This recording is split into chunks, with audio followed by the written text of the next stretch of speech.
Hi, today I'm here to talk about the logical fallacy known as the appeal to authority. This fallacy happens when we misuse an authority. The misuse of an authority can happen in a couple different ways. Uh, you can only cite authorities if you're going to cite a source. Bob down the street, it's no good quoting him, which steers us conveniently away from other testable and concrete evidence as if expert opinions are always correct. Always have irrelevant authorities, poor authorities, or false authorities. There's a couple other ones, but we're not going to get into all of them today. It can be difficult to spot an appeal to authority because it looks like a sound argument. Citing sources to support your claims, it's typically a good and responsible thing to do. But if all you have is take their word for it without any other evidence to show that they're correct, you have an issue. Now, an irrelevant authority is like saying you won't eat chocolate because your veterinarian told you it's toxic. Well, you're not a dog, so that authority is not applicable to the situation. That one gets used quite a lot. Poor authorities will be citing, for example, epidemiologists only to support shutting down the economy because of a viral outbreak. You're forgetting about the psychologists, the economists, and sociologists that may well disagree by pointing out the issues not addressed by the epidemiologist, such as suicide increases, starvation, long-term effects of humans not interacting and socializing. This could also border into or be considered a straw man argument in some situations. False authority. There's a lot of this going on too. For example, Bill Gates going around telling everyone about this new vaccine. Who is Bill Gates as an authority? He's a tech guy. He's not a doctor. And you can say, well, he studied up on it. Well, maybe I did too. Bill Gates has no credentials making him any more expert in this than I. But he's everywhere telling us about this new vaccine, and let's flip that coin over and point out Jenny McCarthy and Jim Carrey, who are going around the country for years, not just the country, the planet, saying how dangerous vaccines are and how they cause autism. And they don't have any actual evidence, they don't have anything, and they're actors, not professional doctors. Relying only on authority creates all sorts of problems, because sometimes the experts are wrong. The earth is not flat. And that was the commonly accepted by all of the authorities, all these scientists of the day. It was also believed that the earth was the center of the universe, or that illness is caused by an imbalance of fluids in your body, so we need to bloodlet you, or maybe put some mercury up your rectum to make you healthy.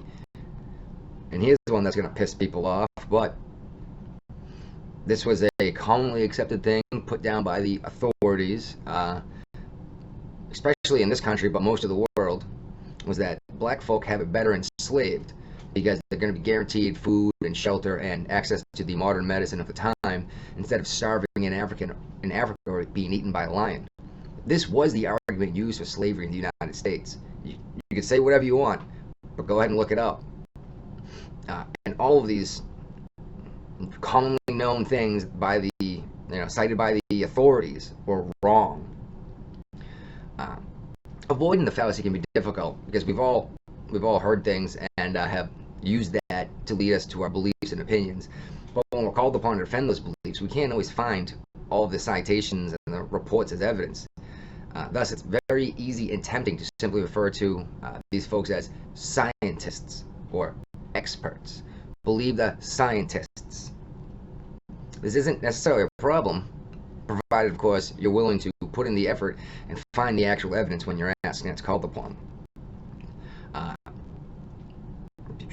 There you go. We should not expect anyone to believe it just because we've cited the so-called authority, especially of an unknown or anonymous figures like scientists. But if you're going to quote, if you're going to say Dr. Fauci said, I expect you to be able to pull it up and show it to me where this was actually said, versus just saying that he did.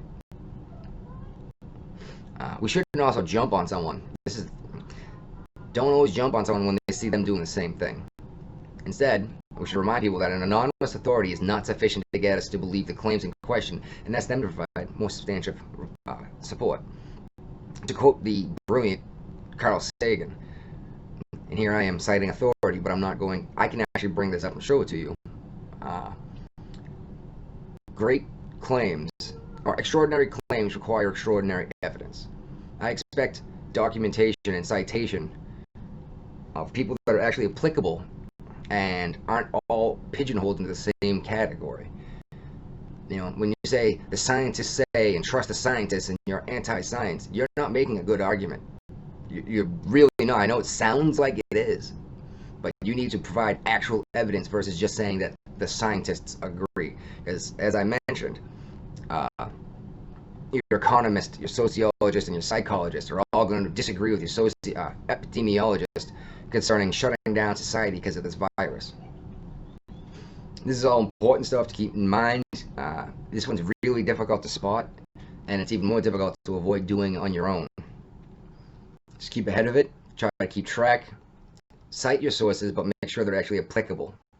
Don't go quoting Bill Gates about why we should all get vaccinated, or Jim Carrey why none of us should go get vaccinated.